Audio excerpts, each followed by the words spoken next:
Prime Minister Andrew Holness has responded to a recent report highlighting delays in the National Social Housing Programme, causing beneficiaries added burdens. Now, while handing over 3 social houses in southern St. James, he shut down any suggestion of inefficiency or corruption in the process of procurement and construction.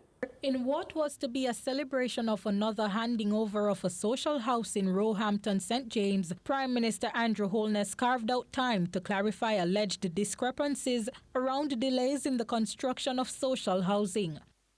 I take note of certain reports that there have been delays in the construction of housing and that some persons who are to be beneficiaries have been dislocated or displaced or have suffered some form of loss as a result of not having the benefits delivered in a timely fashion.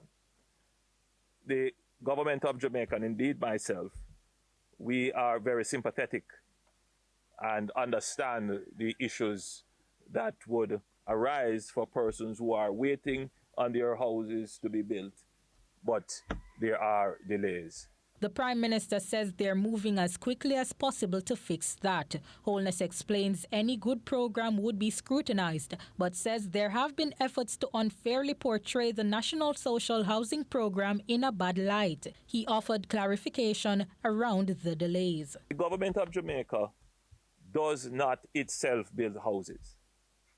The government of Jamaica would not itself set out not to finish the houses as quickly as possible. That would not be in our interest.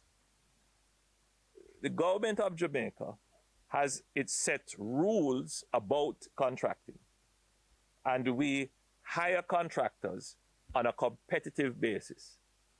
They put in bids and tenders, and we assess who are the persons capable, based upon the tenders, to construct the house at the best possible price.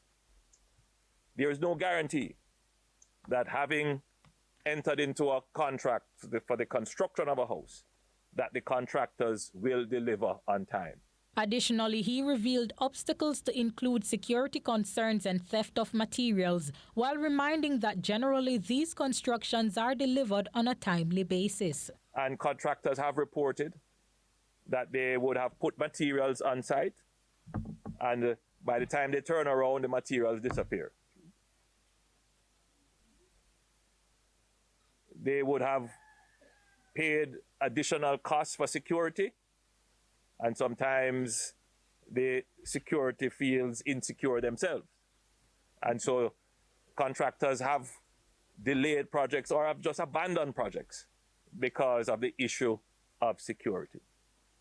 Another element which we have come upon in the construction of houses would be labor issues, labor disputes, payment disputes. And that's not all. He notes that contractors sometimes abandon a project or encounter challenges, forcing them to go back to market, adding further delays that inevitably affect beneficiaries. In the case of the houses referenced in a recent report, he notes those contractors were changed and the building moving apace. It is not a straightforward matter of the government entering into a contract and always the contract is performed as we expect, that there will be delays. And the truth is that there may be those who would be saying, well, once you have found out that the contractor is not performing, you should dismiss the contractor immediately. But I'm sure you will understand that built into the procurement and the contracting process, that there are rules as to the timelines as to when contracts can be terminated, and that you have to give the contractor and the other third parties proper time and notice, and if they ask for extension, that has to be considered.